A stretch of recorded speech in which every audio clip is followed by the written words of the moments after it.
ஓம் சாய்ராம். என் அன்பு செல்லமே, என்னுடைய அழகான தங்கமே, உன்னுடைய கவலை, உன்னுடைய மனபாரம் அனைத்தும் அறிந்து நீ எந்த ஒரு மனநிலைமையில் இருக்கிறாய் என்று தெரிந்துதான் இந்த சாயோ ஓடி வந்திருக்கிறேன். வெளியில் சொல்லவும் முடியவில்லை, உள்ளுக்குள் வைத்து கொள்ளவும் முடியவில்லை. அப்படி ஒரு நான் எதுவும் தெரியாமல் உன்னை இந்த அளவுக்கு திண்டாட விடுகிறேன் என்று நினைக்கிறாய். ஆனால் நானோ உன்னை திண்டாட விடவில்லை. எப்பொழுதும் உன்னை மற்றவர்களை புரிந்து கொள்ள வைக்கிறேன். எல்லோரும் நல்லவர்கள்தான், எல்லோரும் நமக்காக நல்ல விஷயத்தை செய்பவர்கள்தான், எல்லாமே நமக்கு நல்லதுதான் நினைக்கிறாங்க மற்றவங்க அப்படின்னு நினைக்கிறல்ல. அதெல்லாம் எவ்வளவு பெரிய தப்பான விஷயம் அப்படின்னு உனக்கு புரிய வச்சேன்.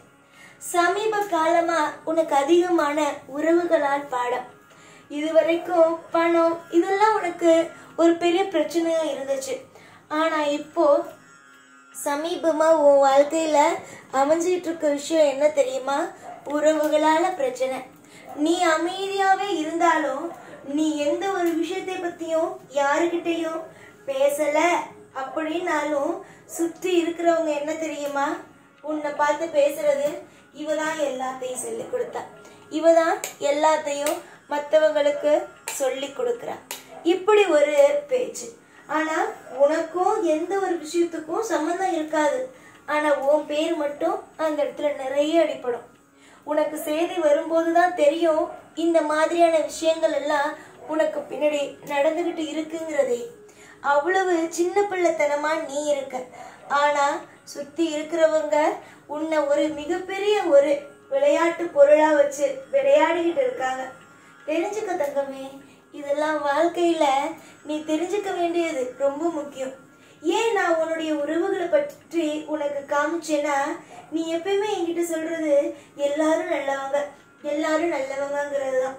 எல்லாரும் நல்லவங்க இல்லம்மா, எல்லாரும் உன்கிட்ட எதிர்பார்க்கறாங்க சில விஷயத்த, உன்னை மிகப்பெரிய ஒரு பாதாளத்தில் தள்ளணும்னு நினைக்கிறாங்க. அதை நீ புரிஞ்சுக்கணுங்கிற ஒரே ஒரு காரணத்துக்காக மட்டும்தான் யார் யாரு எப்படிப்பட்டவங்க அப்படின்னு உனக்கு நான் காமிச்சேன்.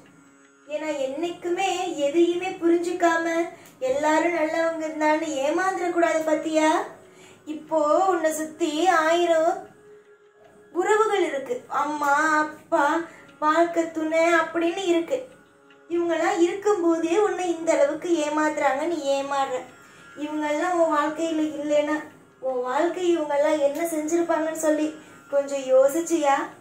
என்னைக்கும் உன் வாழ்க்கைய உன்ட்டு பறிச்சு உன்னை நடு ரோட்ல நீ பார்த்து இருப்பாங்க. ஆனா ஒன்னே ஒண்ணுதான் எனக்கு தெரிஞ்சு, நான் ஒரே ஒரு விஷயத்த மட்டும் உன்கிட்ட இந்த நேரம் சொல்லணும் அப்படின்னு ஆசைப்படுறேன். என்ன தெரியுமா? உன்னை யாரெல்லாம் நடு ரோட்ல நிக்க வைக்கணும், நீ நிக்கிறத பார்த்து சந்தோஷப்படணும், எப்படியாச்சும் இவ முன்னேற்றத்தை தடுக்கணும், இவ வளர்ச்சியை தடுக்கணும்னு யாரெல்லாம் திட்டம் போட்டாங்களோ இல்ல இனிமே போடுறாங்களோ இல்ல திட்டம் போட்டுக்கிட்டு இருக்காங்களோ, அவங்க எல்லாமே கண்டிப்பா அவங்க என்ன திட்டம் போட்டாங்களோ, அவங்க என்ன மனசார நினைச்சாங்களோ அது அப்படியே அவங்களுக்கு திரும்ப கிடைக்கும். புரிஞ்சுதா? இப்போ சமீபமா பண பிரச்சனை அதெல்லாம் விட உறவுகளுடைய தொந்தரவு தாங்க முடியல.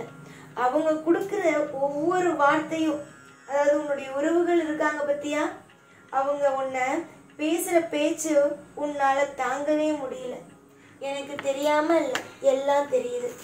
கூடிய சீக்கிரமா அத்தனை விஷயமும் மாறும். நீ உன்னுடைய வாழ்க்கையில நீ யாரெல்லாம் உனக்கு துரோகம் செஞ்சாங்க எல்லாம் உனக்கு இப்போ தெரிஞ்சிட்டு. இதுக்கு முன்னாடி தெரியாம உறவுகள் அப்படின்னு நீ நிறைய ஆட்டம் போட்ட. ஆனா இப்போ உறவுகள் யார், உறவுகள் உன்னுடைய வாழ்க்கையில என்ன செய்யறாங்க, ஏது செய்யறாங்க என்று எல்லாமே உனக்கு தெரிஞ்சிட்டு. உன்னுடைய வாழ்க்கையில பணம்னா என்ன, பதவினா என்ன, உறவுகள்னா என்னன்னு இப்போ சமீப காலத்துல எல்லாத்தையும் நீ தெரிஞ்சுக்கிட்ட. நான் உன் வாழ்க்கையில ஒரு காய் நகர்த்துறேன், உன் வாழ்க்கையில எப்பயும் போல இல்லாம ஒரு புது பிரச்சனையோ இல்ல ஒரு புதுசா ஒரு வறுமையோ வருதுன்னா அதை நீ நல்லா தெரிஞ்சுக்கணும். இதுக்கு பின்னாடி ஏதோ ஒரு விஷயத்த நம்முடைய சாய் செய்ய போறாரு. நம்முடைய வாழ்க்கையில ஏதோ ஒண்ணு வித்தியாசமா நடக்க போகுது. அதனாலதான் சாய் இப்படிப்பட்ட விஷயத்த திடீர்னு நமக்கு ஒரு கஷ்டத்தை கொடுத்திருக்காரு அப்படின்னு புரிஞ்சுக்கணும். முதல்ல தெய்வத்தை புரிஞ்சுக்கோங்க. வாழ்க்கையில எப்பயும் எந்த பொழுதும் தெய்வம் உங்களுக்கு கஷ்டத்தை கொடுக்கணும்னு நினைச்சு ஒவ்வொரு விஷயத்தையும் செய்யறதில்ல. அது தானா உங்களுக்கு நடக்குது அப்படின்னு நான் சொல்லல.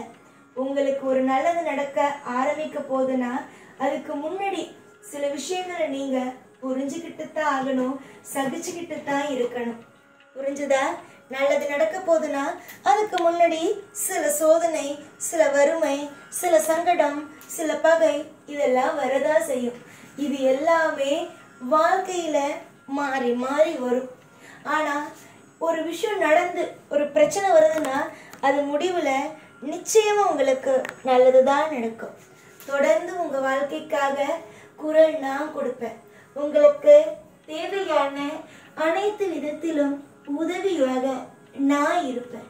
தொடர்ந்து நீ முயற்சி செய்கிற ஒவ்வொரு காரியத்திலையும் நான் உனக்கு வளர்ச்சியை கொடுப்பேன்.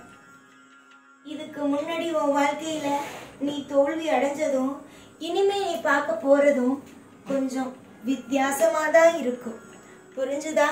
வித்தியாசமா. தங்கமான பிள்ளையே, வாழ்க்கையில் எல்லாம் மாறும். சகலமும் உனக்கு பிடிச்ச மாதிரி மாறும். நீ எதிர்பார்க்கிற ஒவ்வொன்றும் கண்டிப்பா நடக்கும். எந்த ஒரு நிமிஷமும் எப்போதும் குறை அப்படிங்கிறது இனி வரும் நாட்கள்ல உனக்கு வராது. குறைகளை இனி பார்க்க போவது இல்லை. அதிகமான குறைகளையும் அதிகமான வருத்தத்தையும் பார்த்து உறவுகளால அடிபட்டு உறவுகளும் வேணாம் ஒன்றும் வேணான்னு இப்போ எல்லாரையும் புரிஞ்சுக்கிட்டு என்கிட்ட ஓடி வந்த என் பிள்ளைக்கு எல்லாமே இனி நல்லதாக அமையும். காலம் ஒருவனுக்கு ஒரு முறைதான் அடிக்கும். அதை அடி கொடுக்கும் போது அவன் புரிந்து கொள்ள வேண்டும். அப்படி அவன் புரிந்து கொள்ளவில்லை என்றால் அந்த அடி மேற்கொண்டு மேற்கொண்டு மேற்கொண்டு விழுந்து கொண்டேதான் இருக்கும். புரிகிறதா? புரிந்து கொள்ளுங்கள். உறவுகள் என்றால் என்ன, பணம் என்றால் என்ன, ஊர் என்றால் என்ன, சுற்றி இருப்பவர்கள் என்ன பேசுவார்கள், எல்லாத்தையும் புரிந்து கொள். வாழ்க்கை என்பது சாதாரணமானதல்ல. அது ஒரு மலையை போன்றது. அதை தாண்டும் பொழுது நிறைய கல், முள் எல்லாமே குத்தும். இதெல்லாம் தாண்டி நீ மலை உச்சிக்கு அடைய வேண்டும் என்றால் சில பேருடைய பேச்சுக்கள், இந்த கல் முள் என்று சொன்னேன் பத்தியா, அந்த மாதிரியான பேச்சுக்களை எல்லாம் கேட்டுத்தான் ஆக வேண்டும். அப்பொழுதுதான் உன்னால் தாண்டவும் முடியும். நன்மைகள் நடக்கட்டும். ஒவ்வொரு நாளும் உனக்கு பிடித்ததாக அமையும். எதிர்பார்த்த ஒவ்வொன்றும் சிறப்பாகவே இருக்கும். பயமோ கலக்கமோ கண்ணீரோ இல்லாமல் சந்தோஷமாக இருங்கள். என்றும் உங்களுக்கு செழிப்பான வாழ்க்கையை நான் தருவேன். எப்பொழுதும் உங்கள் கூடவே தான் இருப்பேன். இந்த சாய்நான். ஓம் சாய்ராம்.